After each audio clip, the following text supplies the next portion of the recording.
Mabilis ako kapitan ng sakit noon kaya madalas naaapektuhan ang aking trabaho. Simula nag-take ako ng Santon Plus Gold, lumakas ang aking resistensya. Hindi na ako madalas nagkakasakit dahil sa epektibo ng Santon Plus Gold. Ako nga pala si Katropang IZ, laging umiinom ng Santon Plus Gold.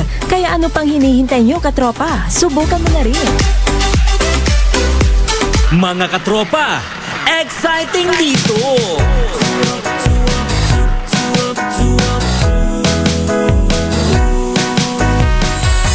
Umaga pa lang, mapapangiti ka kapag XFM na ang kasama. Ang iyong gabay sa araw-araw, kaya saan ka pa? Dito ka na sa nangunguna, radyo na pinakamasaya. Katropa mo forever, XFM makes life better. kami ang katropa mo, exciting dito. Exciting dito. Saan man sulok ka ng mundo, araw-araw maaasahan mo. XFM makes life better. Katropa mo, katropa ko, katropa ng lahat, katropa ng bawat Pilipino. Katropa mo, katropa ko, katropa ng lahat, katropa ng bawat Pilipino. Up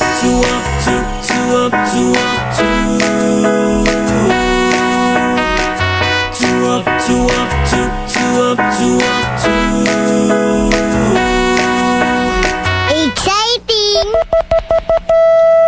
Exciting time mga katropa, 7 minuto makalipas po ang ika-6 ng umaga. Ito ang tunay na pagbabalita sa radyo. Anuman ang kaganapan, anuman ang pangyayari sa inyong kapaligiran, kompleto, detalyado, mapapakinggan sa Express Balita. Nasa loob ka man o labas ng Pilipinas, hindi kayo mapag-iiwanan. Anuman ang mga balita sa loob at labas ng bansa, inyong malalaman dito lamang sa XFM Network Philippines.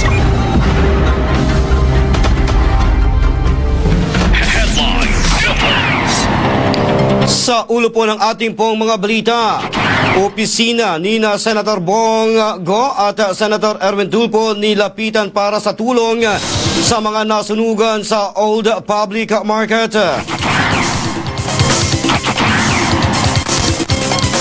Drone muling namataan sa paligid ng bahay ni Board Member Ryan Maminta. At barangay at sangguniang kabataan election sa kasado na ngayong taong 2026. Sa balitang regional, minahan na natabunan ng landslide sa Surigao City at kumitil ng 2 minero, iniimbestigahan pa.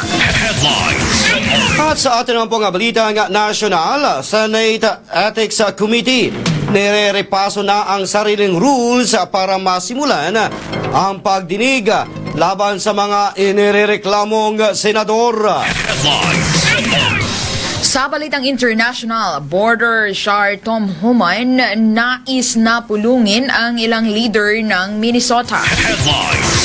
Sa atin naman po nga balita nga showbiz, rapper na si Nicki Minaj itinuring ang sarili bilang numero 1 fan ni Donald Trump. Sa balitang sports, Alex Yala nabigong umusad sa semis ng WTA 125 Philippine Women's Open.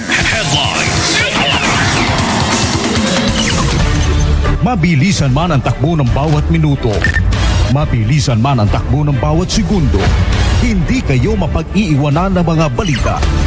Dahil sa bawat sandali ay nandito kami. Para sa inyo mga katropa, XFM. Isang karangalan na kayo ay pagsilbihan mga katropa. Mula sa 104.7 XFM Broadcast Center Palawan. Narito na ang maiinit na balita mula sa labas at loob ng bansa. Express Balita. Express Balita. Balita. At ngayon, narito ang inyong mga tagapagbalita. Express Balita sa umaga. Magandang umaga Pilipinas, magandang umaga lalawigan ng Palawan at magandang umaga lungsod ng Puerto Princesa. Ngayon po ay Pebrero 1 na po, taong 2026. Ito ang Express Balita sa Umaga. Tayo ay live mula dito sa XFM Broadcast Center, Puerto Princesa City. Nasa bahay din pong napapakinggan sa 14 na mga relay station sa buong Palawan. Kami rin ay napapakinggan saan mang bahagi ng mundo sa pamamagitan ng XFM Radio apps sa inyong mga Android phone. At live din tayo napapanood sa 104.7 XFM Palawan Facebook page. Mga katropa, kami po ang inyong magiging tagapagbalita ngayong umaga. Ako po si katropang Alizon Salvatus. At ako naman si Katropang Jamaica Saray.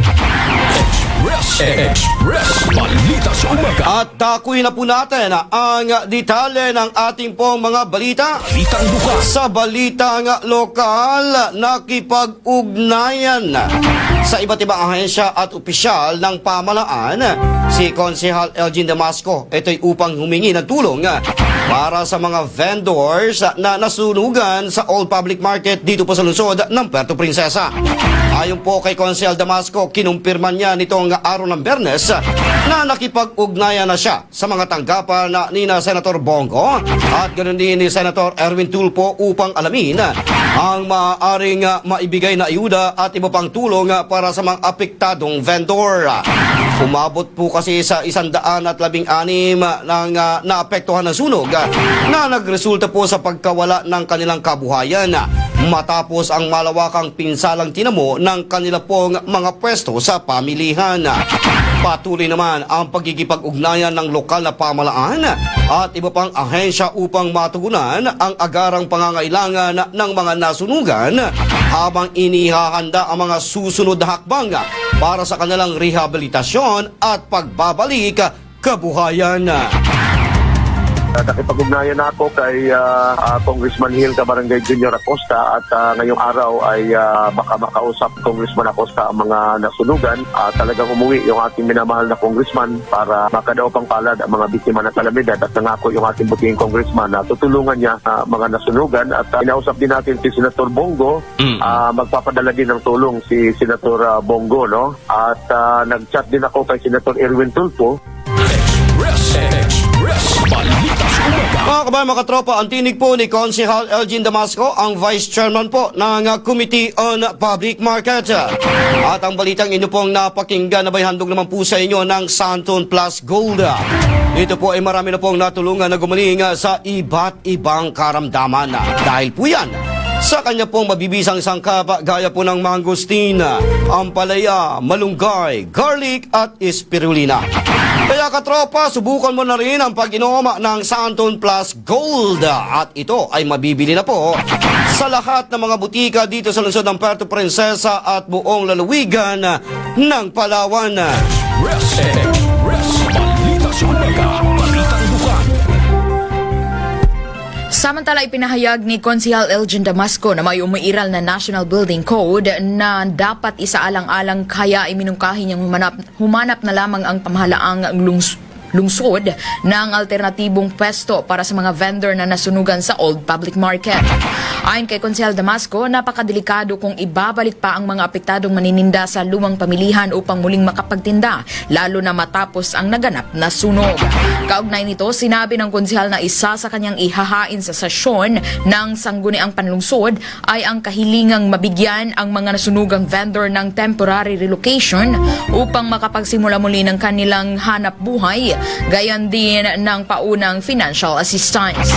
Isa sa mga opsyong nakikita ni Konsehal Damasco ay ang pagtatayo ng isang pansamantalang tabuain kahit sa labas lamang ng Old Public Market upang unti-unting makabangon ang mga manininda mula sa pinsalang dulot ng sunog. Hindi talaga yan dahil meron tayong national building code. Hindi naman kung hazardous na yung isang lugar, hindi na talaga mapayagan yan. Depende yan sa Office of the Building Official. Recommendation nila yan. Pero kung ako tatanungin, maghanap na lang ang city government ng mapaglilipatan na pansamantala nilang mabintahan, no, ng kanilang mga produkto. Kasi 160 yan ng mga vendors ang mawawala ng hanap. So, biruin mo yan, napakarami yan. Yun ang aking pinapakiusap at ipapanukala na mahanapan sila ng tempo temporary relocation area ng Tama. kanilang mga paninda. Tinig po ni Konsehal Elgin Damasco. Yan ang balitang hatid sa inyo ng numero 1 vitamin C sa bansa. Ito ang Santon Vitamin C. Ito ay pumasa sa pagsusuri ng FDA na may kakayahan upang palakasin ang immune system ng isang tao. Upang hindi tayo magkasakit mga katropa, mag Santon Vitamin C na. Ito ay mabibili sa lahat ng mga butika sa Puerto Princesa at buong lalawigan ng Palawan. Express Balita sa Umaga. Balitang Bukan. Samantala mga kabayan, mga katropa, posible mang umabot sa 120 pamilya ang naapektuhan ng naturang sunog sa naganap sa Old Public Market. Ayon po yan kay Ginang Tess Gabayan, ang Pangulo ng Samahan ng mga Vendors sa Lumang Palengke. Iilan pa lamang sa mga nasunugan ang kanilang nakausap, kaya inaasahang mas mataas pa ang bilang ng mga pamilyang naapektuhan ng naturang insidente. Sinabi pa ni Ginang Gabayan na patuloy nilang inaalam ang kalagayan sa pamilihan dahil nananatiling delikado ang lugar at hindi paligtas para balikan ng mga manininda. Kahilingan umano ng maraming vendor na makabalik agad sa pagtitinda dahil wala na umano silang ibang mapagkukunan ng kabuhayan matapos ang nangyaring sunog. Patuloy namang nakikipag-ugnayan ng pamunuan ng samahan sa lokal na pamalaan para sa posibleng tulong at pansamantalang solusyon sa mga apektadong vendors. Sakali po at malinis na lahat kung ano man yung mga dapat tanggalin doon. Talagang sigurado po ako yun po ang ipapakiusap nila kahit pang samantala. Magkaroon ng mga temporary na mapapagtindahan sila. Alam niyo po, yung ano po yung araw-araw. Hindi po lahat may kakayanan na sustentuhan kung ano man yung pangangailangan nila. May mga kasama po tayo na talagang yun lang inaasahan nila yung kita nila araw-araw. Mga kabayan, mga katropa, ang tinig po ni Ma'am Tess Gabayan, ang Pangulo ng mga manininda sa Old Public Market. Samantala, kinumpirma ng Commission on Elections, kasado na ang barangay at sangguniang kabataan elections sa November 2, 2026. Ayon kay spokesperson Provincial COMELEC Jomel Ordas, ang schedule ay alinsunod sa COMELEC Resolution number 11177 at 11191 kung saan ang voter registration period ay gaganapin mula October 20 hanggang Mayo 18. Saklaw ng rehistrasyon ang first-time voters, transfer of registration, reactivation, change of name or corrections of entries, inclusion or reinstatement at updating of records ng persons with disabilities, senior citizens at mga miyembro ng indigenous peoples at iba pang sektor. Para sa Bangsamoro Autonomous Region in Muslim Mindanao, itinakda ang hiwalay na voter registration mula May 1 hanggang May 18, 2026. Ang paghahain ng Certificates of Candidacy or COC ay mula September 28 hanggang October 5 at ipinagbabawal ang pangangampanya mula September 28 hanggang October 21 habang opisyal na campaign period ay mula October 22 hanggang October 31. Ang election period at gun ban ay ipapatupad mula October 3 hanggang November 9. Sa November 1, bispiras ng halalan, ipapatupad ang liquor ban at muling ipagbabawal ang pangangampanya. Sa araw ng halalan, sa November 2, bukas ang botohan mula alas 7 ng umaga hanggang alas 3 ng hapon. Ipapatupad din ang liquor ban at pagbabawal sa pangangampanya. Ang huling araw ng pagsusumiti ng Statement of Contributions and Expenditures ay sa December 2. Sa Resolution 11191 ng COMELEC po, no? Kahapon pinabilis po ito ng COMELEC sa website ng COMELEC. At sinasabi po dito yung filing of candidacy po natin para sa November 2 BSKE. Yan po ay magsisimula ng September 28 hanggang October 5 Bali, 8 days po ito. Yung election period po natin, magsisimula naman ng October 3 hanggang November 9. At yung campaign period po natin ay 10 days po yan before date ng election. Ang campaign period po natin ay October 22 hanggang October 31. Tapos yung date ng election natin, November 2. Tinig po ni Provincial COMELEC spokesperson Jomel Ordaz. Samantala, yan ang balitang hatid sa inyo ng Vision X Plus na may kakayahan ito upang ipanumbalik sa maayos na paningin ang inyong mga mata. Ito ay mayroong sangkap na lutein, beta-carotene, vitamin E at zeaxanthin. Ito ay aprobado ng FDA at ang Vision X Plus ay mabibili sa lahat ng mga butika sa Puerto Princesa at buong lalawigan ng Palawan. Samantala mga kabayan, mga katropa, sa iba pang balitang lokal, muling namataan naman ang isang drone na lumilipad at umiikot sa paligid ng bahay ni barangay o ni board member Ryan Maminta nito pong gabi ng Enero 29. Ayon po kay board member Ryan Maminta, ipinahayag nito ang kanyang pagkabahala sa umano'y paulit-ulit na paglipad ng drone sa kanilang lugar, partikular tuwing gabi at madaling araw. Ayon po sa naturang mambabatas, hindi ito ang unang pagkakataon na may namataang drone na nakakarating sa kanilang tahanan sa 10 oras ng gabi. Dagdag pa nito na madalas umunong umiikot ang drone kapag gabing-gabi na nagdudulot ng pangamba para sa kanyang pamilya. Sa kasalukuyan, hindi pa natutukoy kung sino ang may-ari ng nasabing drone at kung ano ang layunin ng paglipad nito sa kanilang lugar. Nais din ito nga paimbestigahan lalo na may mga umiiral na regulasyon sa paggamit ng drone, partikular na po sa mga residential area. Matatandaan, isa rin po si board member Maminta ang matapang na tumulong sa mga reklamo ng item for sale laban sa DepEd Palawan. Kaya ilang beses na yan umikot. Ano Siguro po? hindi lang 5 beses umikot yan. May 10 na yan. Opo. Straight na tanong, board. May kinalaman ba ito sa DepEd? Maaari, hindi ko matiyak sa kasalukuyan. Pero magsasagawa tayo ng mga at maghihiling tayo ng mga investigasyon may kinalaman dyan.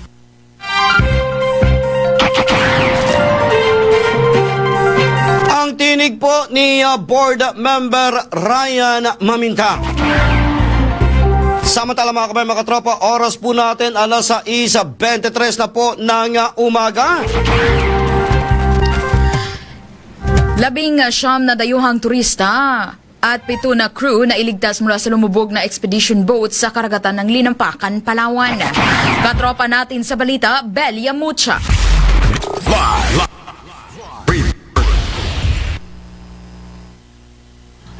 Agarang nasagip ng Philippine Coast Guard at Palawan Seacraft ng Provincial Disaster Risk Reduction and Management Office ang 26 na sakay ng isang expedition boat na lumubog sa karagatan sakop ng Barangay Kalibambangan ng Linampakan, Palawan nitong Enero 29 taong kasalukuyan, 11:00 ng umaga.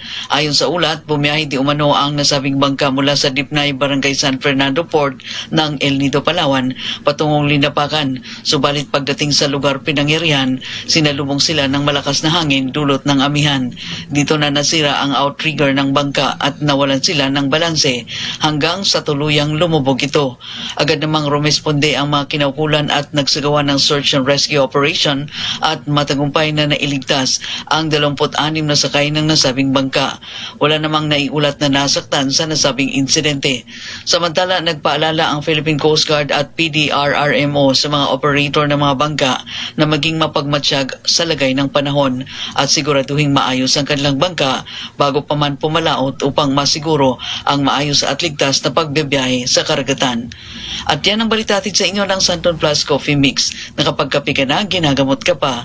Mabibili ito sa mga butika nationwide para sa nagkakaisang Pilipino sa Pilipinas mula rito sa 91.5 XFM El Nido. Belia Mucha, XFM News. Express Balita sa Umaga. Samantala, Barangay Environment Summit inilunsad naman sa munisipyo ng Quezon, Palawan. Katropa natin sa balita, Ray Elgaran. Report.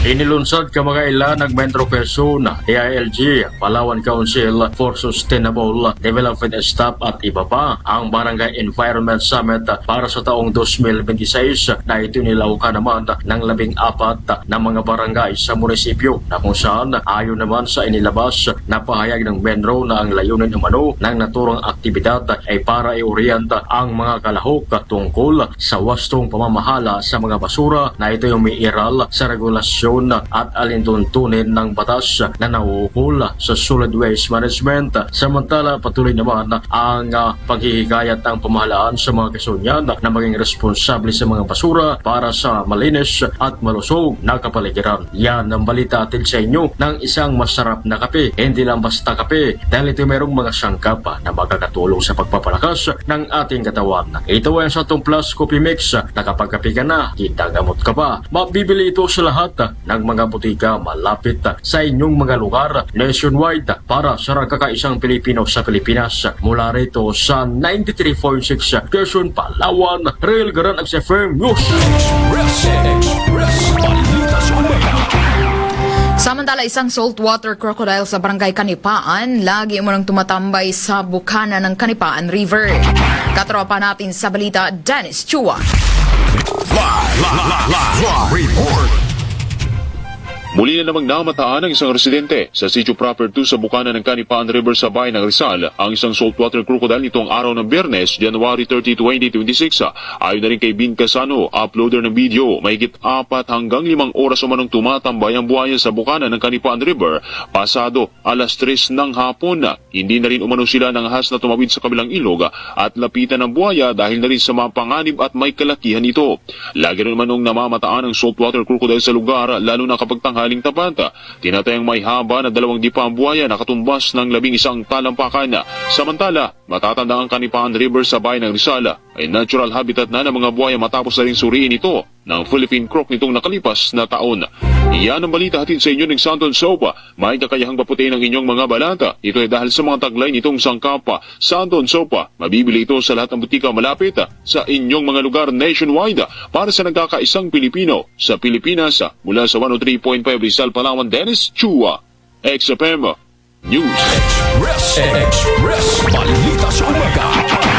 Samantala, umano'y mga debris na mula sa rocket ng China natagpuan naman dito sa karagatang sakop ng lungsod ng Puerto Princesa. Katropa natin sa balita, Girly Cadasio. Report. Natagpuan ng ilang mga mangingisda o umano'y mga debris na mula sa rocket ng People's Republic of China sa karagatang sakop ng lungsod ng Puerto Princesa, kung saan habang namamana ang mga ito ay meron silang namataan na bagay na tumunog sa ilalim ng dagat, 3 dipa ang lalim mula sa kanilang bangka.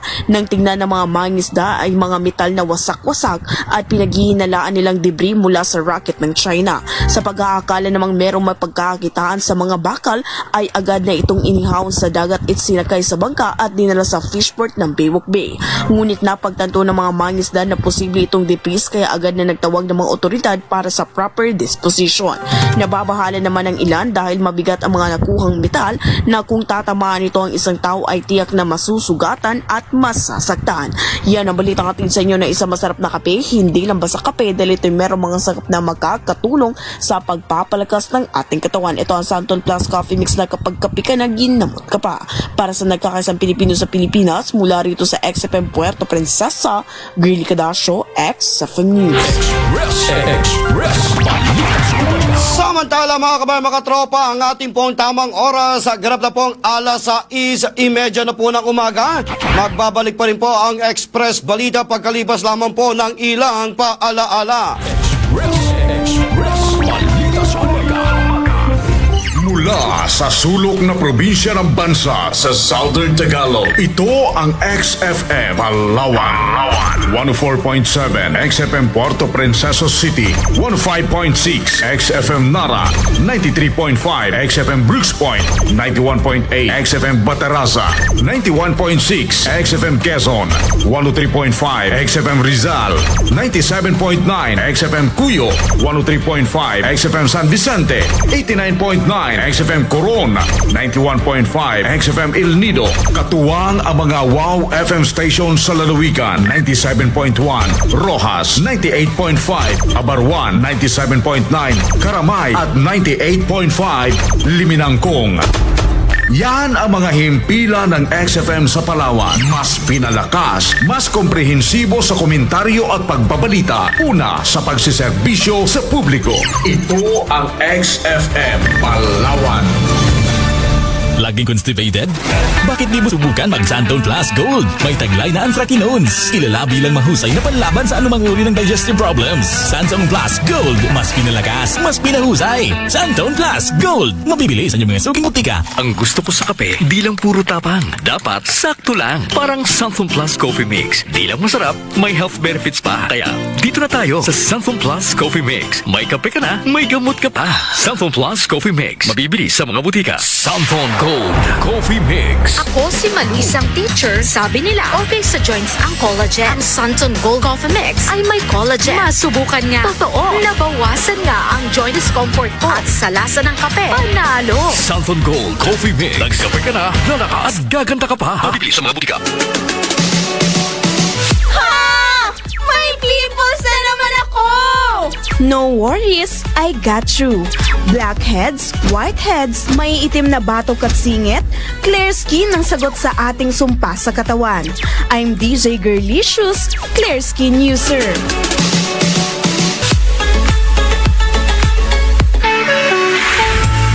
Marami na akong sinubukan na sabon, pero naiiba talaga ang Santon Plus Herbal Soap.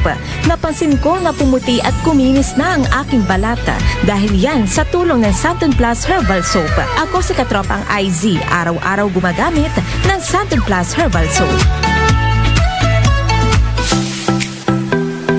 Sa pabago-bagong panahon, kailangan ko ang malakas na pangangatawan para sa aking pamilya. Kaya ako uminom lagi ng Santon Herbal Capsule. Ako pala si Kuya Toto, naka-Santon Herbal Capsule araw-araw. Kaya subukan nyo na.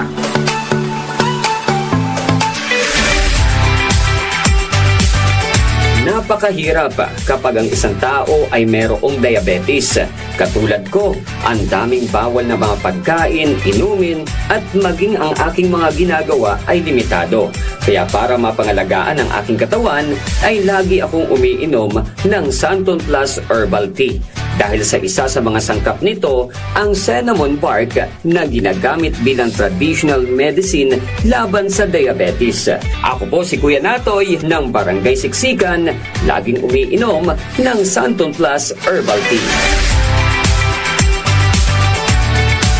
Santon Plus Gold. Mas pinalakas, mas pinahusay dahil sa taglay nitong alisin. Tulong upang lahat ng pamamaga sa ating katawan tanggal. Kaya uminom araw-araw ng Santon Plus Gold para maiwasan ang mga sakit.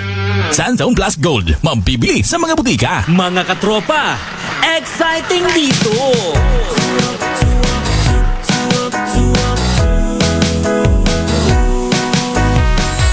Umaga pa lang, mapapangiti ka kapag XFM na ang kasama. Ang iyong gabay sa araw-araw, kaya saan ka pa? Dito ka na sa nangunguna, radyo na pinakamasaya. Katropa mo forever. XFM makes life better. Kami ang katropa mo, exciting dito. Exciting dito. Saan man sulok ka ng mundo, araw-araw maaasahan mo. XFM makes life better. Katropa mo, katropa ko, katropa ng lahat, katropa ng bawat Pilipino. Katropa mo, katropa ko, katropa ng lahat, katropa ng bawat Pilipino. Up to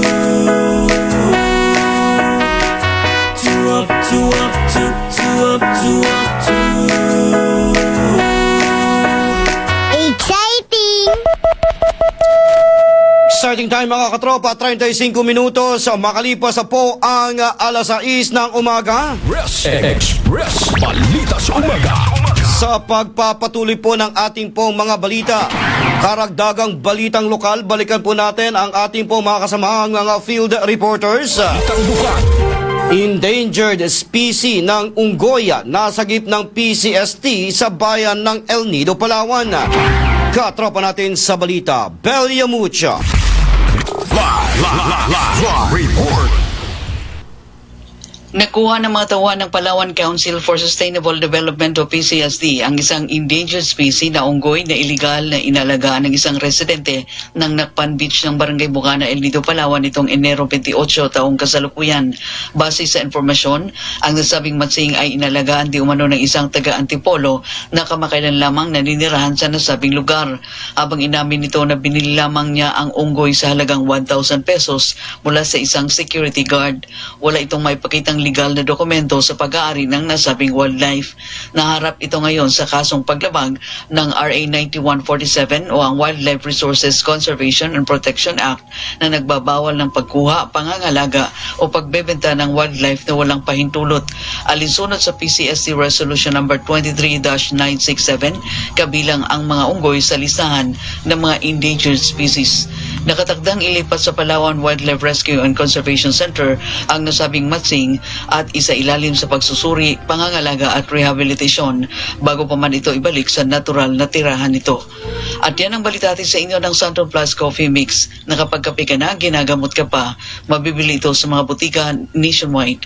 Para sa nagkakaisang Pilipino sa Pilipinas, wala rito sa 91.5 XFM El Nido. Belia Mucha, XFM News. Express Balita sa Umaga. Samantala, Barangay Road Clearing Assistance inilunsad ng mga otoridad sa Quezon, Palawan. Katropa natin sa balita, Ray Ilgaran. Live report.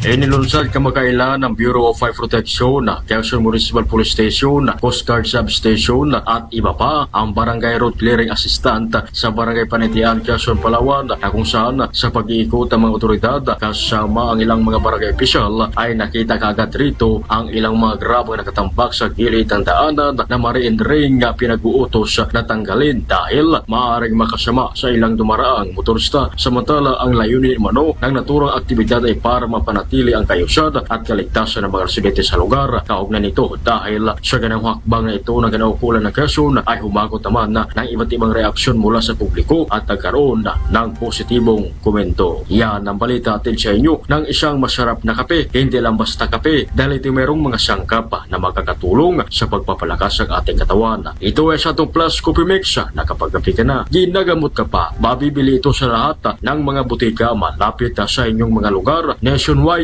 para sa nagkakaisang Pilipino sa Pilipinas. Mula rito sa 93.6 Quezon, Palawan, Rail Garant XFM News. Express Balita sa Umaga. Samantala, motor na ninakaw sa Barangay Panalingaan sa bayan ng Rizal. Natagpuan na rin po nito nakalipas sa araw ng Huwebes. Katropa natin sa balita, Dennis Chua. Live report.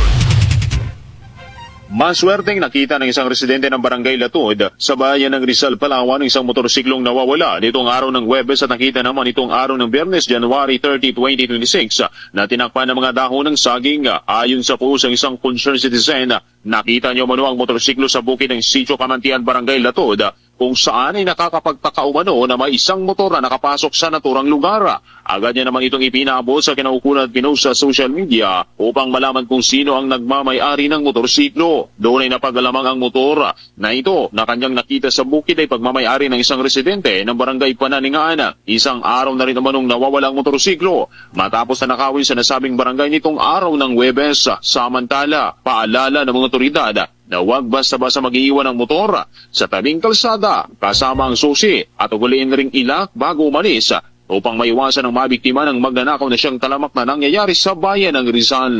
Yan ang balita atin sa inyo ng Santon Sopa. May kakayahang paputiin ng inyong mga balanta. Ito ay dahil sa mga taglay nitong sangkapa. Santon Sopa, bibili ito sa lahat ng butika malapit sa inyong mga lugar nationwide. para sa nagkakaisang Pilipino sa Pilipinas. Mula sa 103.5 Rizal, Palawan, Dennis Chua, XFM News. Express Balita sa Umaga. Samantala, maayos na pagpwestohan ng mga nasunugan ay pinag-utos ni Mayor Byron. Katropa natin sa balita, Girly Cadasio. Live report. Ipinag-utos ni Mayor Lucilo Bayron ang karagdagang tulong at maayos na pagpupwestuhan ng mga vendors na nasunugan sa Old Public Market. Matatanda ang una na ipinamahagi ang tulong pinansyal na 10,000 pesos para sa mga totally damaged at 5,000 pesos naman para sa mga partially damaged.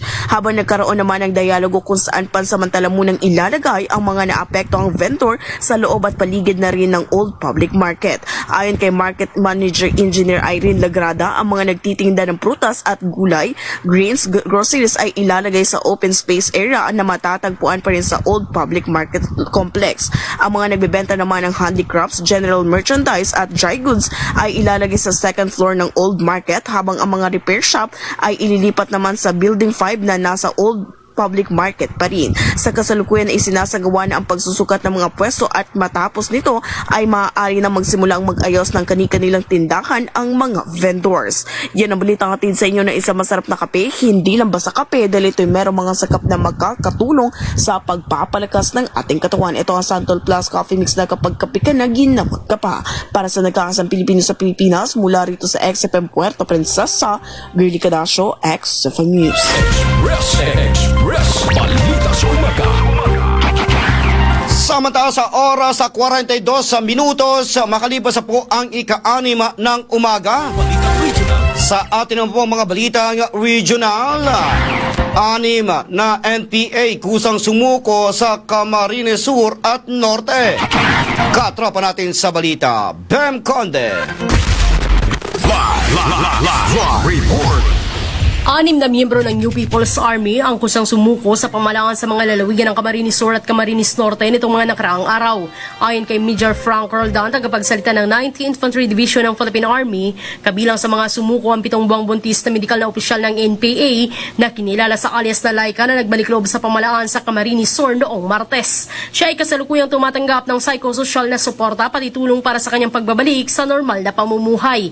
Noong Miyerkules naman, 2 NPA na kinilala bilang Bruno at Lucky ang sumuko sa bayan ng Libmanam, Camarines Sur sa pamamagitan ng Local Peace Engagement Team at pinoproseso na ang kanilang binipisyo sa ilalim ng Enhanced Comprehensive Local Integration Program. Samantala, 3 pang rebelde ang sumuko sa Basud, Camarines Norte at tumulong sa pagtukoy ng mga nakatagong armas sa Camarines Sur. Sa isinagawang operasyon, nakumpiska ang 12 M16 rifles, 1 M60 machine gun, 2 anti-personnel mine at iba't ibang bala. Yan ang balitang hatid sa inyo ng bagong produktong kape ng Yes to Hold and Santon Gold Coffee Mix with glutathione and collagen na kapag kape ka na, gumanda ka pa. Para sa nagkakaisang Pilipino sa Pilipinas, mula sa 104.7 XFM Puerto Princesa City, Bem Paredes Conde, XFM News. Express Balita sa Umaga. Samantala, patuloy pa ang investigasyon ng Surigao City Police Station upang makuha ang kabuoang detalye ng naganap na landslide sa isang illegal mining area sa Sitio Perico, Purok, Tagbunuan, Barangay Mabini, Surigao City sa lalawigan ng Surigao del Norte. Nakumitil ng buhay ng 2 minero habang isa pa ang nasugatan. Kinilala ni Police Lieutenant Colonel Mariano Lucban, hepe ng Surigao City Police Station, ang mga nasawi na sina Hernando Paimalan Sr., 56 anyos, at Barangay Tanod, at ang tricycle driver na si Charlito Tanyanya. Samantala, nakaligtas naman si Vic Manuel de la Torre, parehong residente ng kalapit na barangay ng Anomar. Batay sa paunang investigasyon, gumawa umano ng tunnel sa ilalim ng bulubunduking bahagi ng lugar ang mga residente na gumuho dahil sa ilang araw na tuloy-tuloy na pag-ulan, kung kaya't natabunan ng gumuhong lupa na may halong mga bato ang mga biktima. Inalam na rin nila kung may nagpi-finance ba sa nasabing minahan upang kanilang mapanagot dahil sa insidente. Sa Samantala, bumagsak naman sa 19.2 degrees Celsius ang temperatura sa Quezon City. Batay po yan sa record ng State Weather Bureau. Naitala sa Science Garden ng Quezon City ang naturang temperatura umaga noong pong Huwebes, Enero 29. Ayon po sa Weather Bureau, ito na ang naitalang pinakamababang temperatura sa Metro Manila ngayong amihan season. Inaasahan ding mararamdaman ang malamig na temperatura sa malaking bahagi po ng Kamaynilaan dahil sa lumalawak at lumalakas ang epekto ng hanging amihan. Samantala, bagamat magpapatuloy pa rin ang malamig na temperatura sa National Capital Region, sa mga susunod na araw, inaasahang bagya rin itong tataas simula na naman ito pong nakalipas sa Enero 30. Aabot mo sa 19.2 degrees Celsius hanggang 20 degrees Celsius. Tataas ito hanggang 21 degrees Celsius pagsapit naman ngayon pong araw ng Linggo at araw na Lunes bukas. Hindi rin po inaalis ang mga panandalian at mga manghihinang pagulan sa Capital Region sa mga susunod na araw. Samantala, sinabi ni Senate President Vicente Tito Soto III na isa ng impossible dream ang impeachment matapos pagtibayin ng Korte Suprema ang desisyong nagdideklarang labag sa konstitusyon ang impeachment ng House of Representatives laban kay Vice President Sara Duterte. Ayon kay Soto, ang desisyon ng Supreme Court ay isang malinaw daw na panghihimasok sa kapangyarihan ng legislatura at may tuturing na judicial legislation. Kinumpirma ng Supreme Court en-bank nitong Enero 29 na tuluyan nitong ibinasura ang mosyon ng Kamara at iginiit na ang ika-4 na impeachment complaint ay labag sa one-year rule ng konstitusyon. Samantala, sinabi ni Senador Amy Marcos na bagamat tagumpay ito ng rule of law, naniniwala siyang may panibagong impeachment complaint na ihahain laban kay VP Duterte sa Pebrero 6. Balita sa umaga. Samantala, nire-repaso pa rin po ng Senate Committee on Ethics ang sarili nitong rules para di mo na masimula ng pagdinig laban sa mga inirereklamong senador na sa lalong madaling panahon. Maalala niya, una na pong sinabi ni Committee Chairman Senator J.B. Ejercito na hindi masimulan ang pagdinig dahil hindi pa nakukumpleto ang mga membrong bumubuo ng naturang komite. Ngunit sa pagbabalik naman na ng sesyon ng Senado, dito po nakalipas sa Enero 26, ay tuluyan na pong napuna ng mga bakanting posisyon. Ayon po kay Ejercito, inaaral na nila ang rules na dati na pong ginamit ng 19th Congress at target na maipresenta ito sa susunod na linggo para dimuno sa organizational meeting ng naturang komite. Dito po ay pagdidesisyonan ng buong komite ang mga gagamiting panuntunan at aaralin ang mga nakabinbing reklamo. Maalalang maging si Ejercito na chairman mismo ng komite ay sinambahan din ng ethics complaint dahil sa hindi agad pag-aksyon sa reklamong inihain kay Senator Chis Escudero. Sagot naman po ni Ejercito, hindi niya ma-aksyonan ang naturang reklamo dahil hindi pa nabubuo ang kanyang komite. At dahil mo sa sunod-sunod na budget hearing nitong huling bahagi ng taong 2025. Balita sa umaga sa international. Samantala, nakatagdang pulungin ni White House Border Czar Tom Homan ang ilang residente ng Minnesota para alamin ang mga saloobin ukol sa pagpapatupad ng paghihigpit ng Immigration's Customs Enforcement. Una na niyang nakapulong sina Minnesota Governor Tim Walz, Attorney General Keith Ellison at Minneapolis Mayor Jacob Frey. Ganon din ang ilang mga opisyal ng kapulisan. Dagdag pa nito na marami silang mga tinalakay, bagamat hindi lahat sinang-ayunan ay marami pa rin ang nais nilang pag-usapan.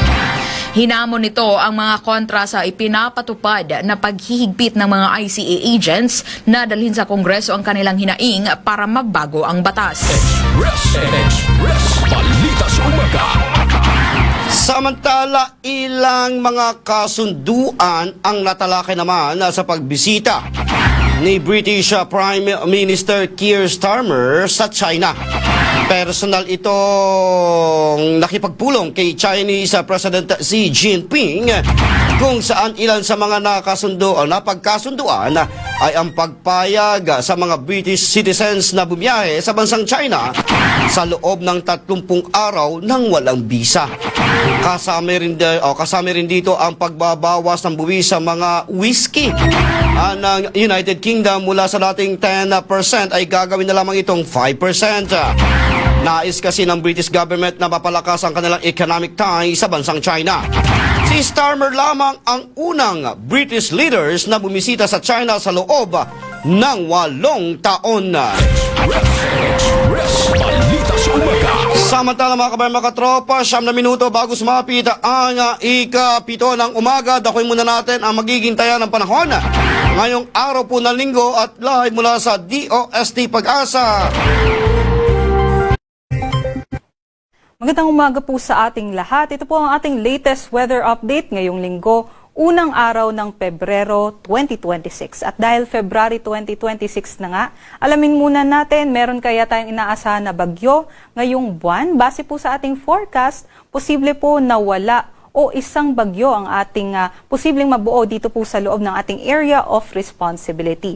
At kung may mabuo man na bagyo, ay tatahakin niya po ang recurving na path patungo po sa may Pacific Ocean o lilihis nga po ng dahan. At posible din po na may mga bagyo usually na dumadaan naman po sa may Visayas o parts ng Mindanao. Next name naman po ng ating bagyo ay Bagyong Basyang. At dahil patuloy pa nga pong bumubugso ang ating amihan ngayong Pebrero, mabababa pa rin po yung ating mga minimum temperatures, especially dito po sa may mountainous regions ng Luzon. Possible pa rin po yung 10 to 12 degrees Celsius na minimum temperatures ngayong buwan. Ngayong araw naman po, patuloy pong umiiral itong shear line o yung linya kung saan nagbabanggaan ang hanging amihan at easterlies. Ngayong araw nga po, yung axis nitong shear line ay nakatutok po dito sa may eastern sections ng Southern Luzon and Visayas. Aside po dito sa shear line, yung amihan natin patuloy nga pong bumubugso at nakakaapekto naman dito sa may Luzon. Kaya ngayong araw, inaasahan po natin dito sa may Southern Luzon area na meron po tayong katamtaman hanggang sa mga malalakas na mga pag-ulan. So magiging maulap po yung ating panahon dito po sa may Quezon, Bicol Region, dito din po sa may Marinduque, Romblon, and sa may Oriental Mindoro. But other parts naman po ng Luzon, mas maganda po yung ating panahon. Even dito po sa Metro Manila, posible lamang po yung mga isolated light rains. Mga agwat naman po ng temperatura natin sa Baguio, sa mga aakyat po at gustong magpalamig, 13 to 21 degrees Celsius po yung ating inaasahan. Sa Lawag, 19 to 30 degrees Celsius. Sa Tugigaraw, 17 to 28 degrees Celsius. Metro Manila, 20 to 29. Sa Tagaytay, 21 to 27. At sa may Legazpi, 23 to 28 degrees Celsius. Tumako naman po tayo sa may Palawan, Visayas at Mindanao. Kabuuan nga po ng Visayas ay apektado po nitong shear line kaya't makakaranas din po sila ng mga pag-ulan at makulimlim na panahon. But other than that, dito po sa may Palawan and sa may Mindanao, mas maganda naman po yung ating panahon maliban na lamang po sa mga isolated rain showers and sa mga thunderstorms. At agwat ng temperatura po natin for Kalayaan Islands, Puerto Princesa City, and dito din po sa may Cagayan de Oro, possible po 24 to 31 degrees Celsius. Sa may Iloilo, 23 to 28. Tacloban, 24 to 28. Maging dito sa may Cebu, 24 to 29. Sa may Zamboanga naman at sa may Davao, possible 23 to 33 degrees Celsius. So medyo mainit po dito sa may southern parts ng Mindanao. Para po sa kalagayan ng ating mga karagatan, wala naman po tayong nakataas na gale warning sa anumang baybaying dagat ng ating bansa. Ngunit pinag-iingat po natin yung ating mga manlalayag, especially po dito sa may eastern section ng ating bansa dahil katamtaman hanggang sa maalon pa rin po yung ating mga karagatan. At ngayon, araw na ito ay posible nga yung mga malalakas na mga pag-ulan. Kaya meron po tayong weather advisory kung saan inaasahan po natin yung 50 to 100 millimeters na mga pag-ulan. Dito po sa may Catanduanes, Albay, Sorsogon, Masbate, Northern Samar, Samar, and Eastern Samar. At yung ganun nga po na mga pag-ulan ay maaari po magdulot ng mga pagbaha at pagguho ng lupa. Kaya't sana po'y maghanda yung ating mga kababayan at manatiling nakatutok sa mga updates dito sa Pag-asa.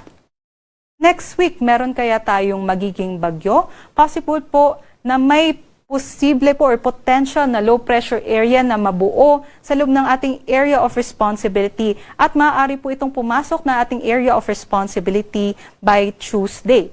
And inaasahan po natin earliest na makakaapekto po ito sa ating bansa ay by Wednesday naman. Sa ngayon, may katamtaman o moderate chance po ito na mabuo bilang isang bagyo. At yun nga po, kung maging bagyo man, tatawagin po natin ito sa pangalang Pasyang. And para po sa ating magiging weather outlook for the next 4 days, patuloy pong uulanin ang eastern sections ng Visayas and Mindanao sa buong linggo. So delikado nga po ito dahil matagal na nga pong natututok dito yung shear line dito sa may Visayas and Mindanao. Kaya't posible talaga yung mga pagbaha at mga pagguho ng lupa. Kaya't pinag-iingat po natin yung mga kababayan natin dyan at sana nga po ay makapaghanda po tayo dahil bukas, Monday hanggang Tuesday, possible pa rin po yung mga pag-ulan dulot ng shear line and then inaasahan naman po natin na bababa po or magsa-southward shift po yung axis nitong shear line, kaya't buong Visayas and eastern sections ng Mindanao po ang makakaranas ng mga pag-ulan. Pagsapit nga po ng Wednesday hanggang Thursday, yun po yung ating forecast na possible yung potential na low pressure area ay lumapit na dito sa ating mga kalupaan at magdala rin na makulimlim na panahon at mga pag-ulan sa ating bansa. Ngunit itong scenario na ito, maaari pa rin pong magbago kaya't manatili po tayong nakatutok sa mga latest weather updates ng Pag-asa. Sa Kalakhang, Maynila, ang araw po isisikat mamayang 6:24 a.m. at lulubog mamayang 5:55 p.m. Para sa mga karagdagang impormasyon, bisitahin po ang mga social media accounts ng Pag-asa at para sa mas detalyadong impormasyon, bisitahin naman po ang website ng Pag-asa sa pag-asa.dosc.gov.ph at sa panahon.gov.ph. Muli, ito po si Lian Loreto. Doble ingat po sa ating mga kababayan, especially sa may Visayas and Mindanao area. FM Weather Update. Weather Update. Express. Balita sa umaga. Showbiz News. Idineklara ni Trinidad and Tobago-born rapper Nicki Minaj ang kanyang sarili bilang #1 fan ni US President Donald Trump. Ipinakita rin ito ang kanyang Trump Gold Card visa na nag-aalok sa mga aplikante ng residency para maging citizen ng US. Isinagawa nito ang anunsyo sa programa ni Trump sa Washington, D.C. Noon ay naging kritiko ito ni Trump dahil sa mabigat na immigration policies kung saan hindi na umano nito pinapansin ang batikos ng mga fans sa kanya. Balitang Sports. Samantala mga tropa, sa atin naman po ang balitang pampalakasan. Natapos na ang kampanya ni Pinay tennis star Alex Iyala sa WTA 125 Philippine Women's Open. Kasunod ito sa pagkatalo niya kay Camila Osorio ng Colombia sa score na 6-4, 6-4 sa quarterfinals na ginanap sa Rizal Memorial Sports Complex. Unang nakalamang sa Iyala sa score na 3-2 laban sa world number 33, subalit hindi na nito nakontrol ang bilis ng Colombian tennis player. Pagpasok din ng second set ay nakalamang pa si world number 49 na si Iyala 3-2 uli hanggang nagpalitan sila ng puntos at naitabla sa score na 4-4 ang laban.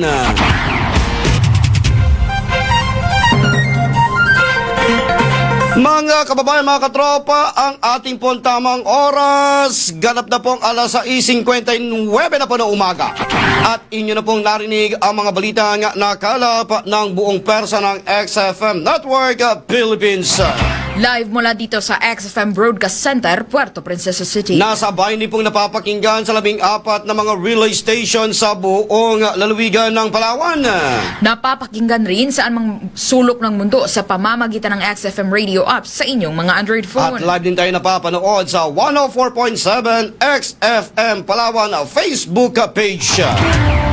Para po sa nagkakaisang Pilipino para sa Pilipinas, kami po ang inyong naging tagapagbalita ngayong umaga. Ako po si Katropang Alizon Salvatus. At ako naman si Katropang Jamaica Saray. Maraming salamat po mga katropa, mga kababayan at magandang umaga na Pilipinas! Express Balita sa Umaga.